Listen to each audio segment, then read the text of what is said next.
Assalamualaikum warahmatullahi wabarakatuh. Selamat pagi anak-anak, tetap semangat. Kita berjumpa lagi dalam pembelajaran tematik. Pagi ini Pak Redi akan menjelaskan tentang IPS, yaitu tema interaksi sosial.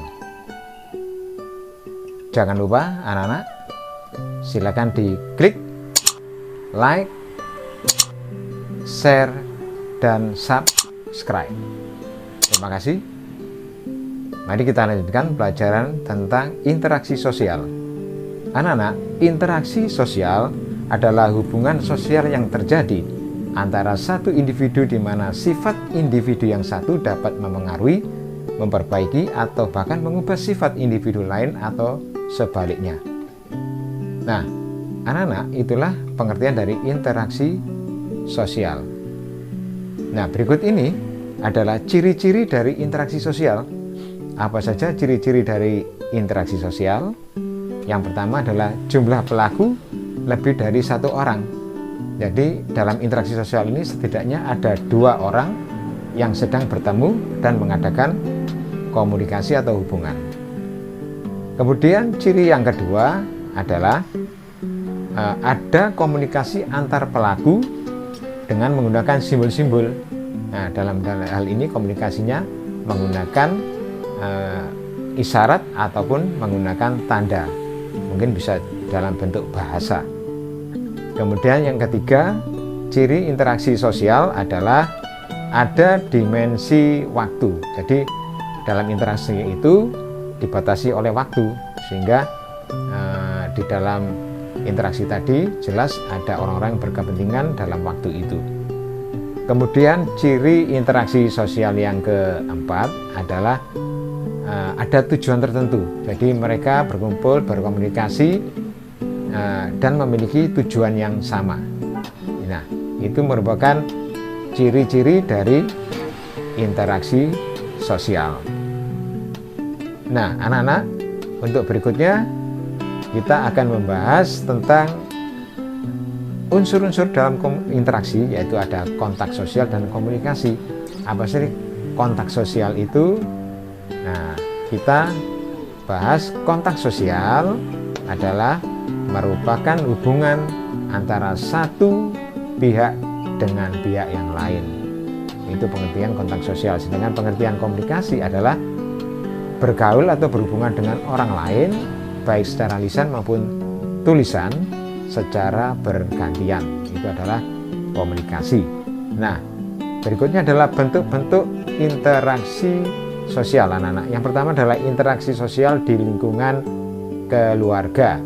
Nah, ini bisa terjadi ketika kita baru lahir di dunia, kemudian kita kemudian oleh ibu kita sudah didampingi, maka terjadilah komunikasi kita dengan orang tua. Ini di dalam keluarga. Kemudian yang kedua adalah interaksi sosial di lingkungan sekolah. Nah, di lingkungan sekolah ini terjadi interaksi antara komponen-komponen yang mendukung di dalam sekolah itu. Apa saja? Ya, terdiri dari misalnya kepala madrasah, guru-guru, pegawai, kemudian siswa, dan yang lain-lain. Itu terjadi dalam sekolah. Kemudian bentuk yang ketiga adalah interaksi di lingkungan masyarakat. Nah, yang ketiga, interaksi di lingkungan masyarakat ini beraneka ragam karena kita terbentuk dari orang-orang yang mempunyai ciri tersendiri-sendiri atau aneka ragam.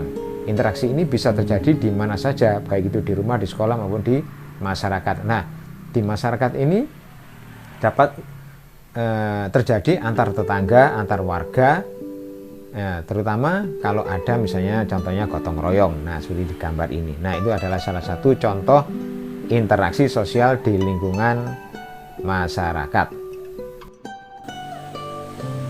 Anak-anak, kita lanjutkan dengan menjelaskan tentang interaksi manusia dengan lingkungan sekitar. Interaksi yang terjadi antara manusia dan lingkungan di sekitarnya disebut interaksi dengan lingkungan hidup Lingkungan hidup manusia terdiri atas lingkungan alam, lingkungan sosial, budaya, dan ekonomi. Nah, interaksi manusia dengan lingkungan alam dibagi menjadi dua, anak-anak.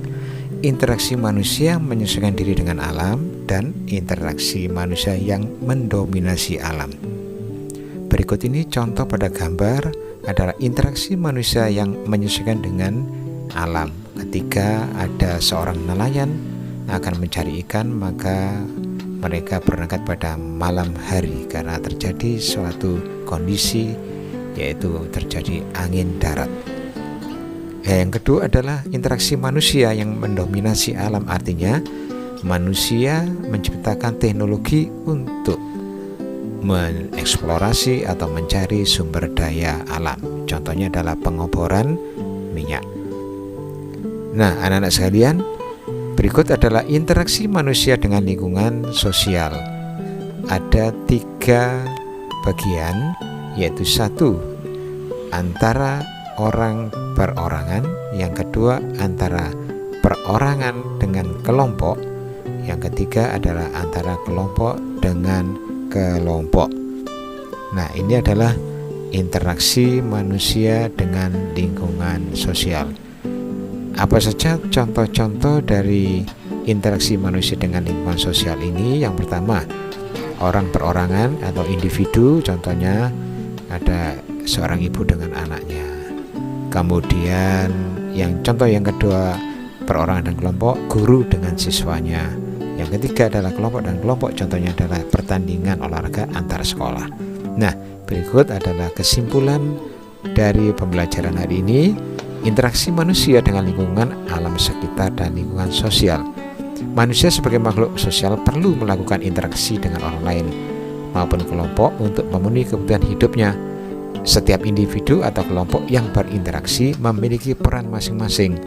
Oleh karena itu, diperlukan persatuan melalui kerjasama pihak-pihak yang melakukan interaksi. Demikian pembelajaran pada hari ini.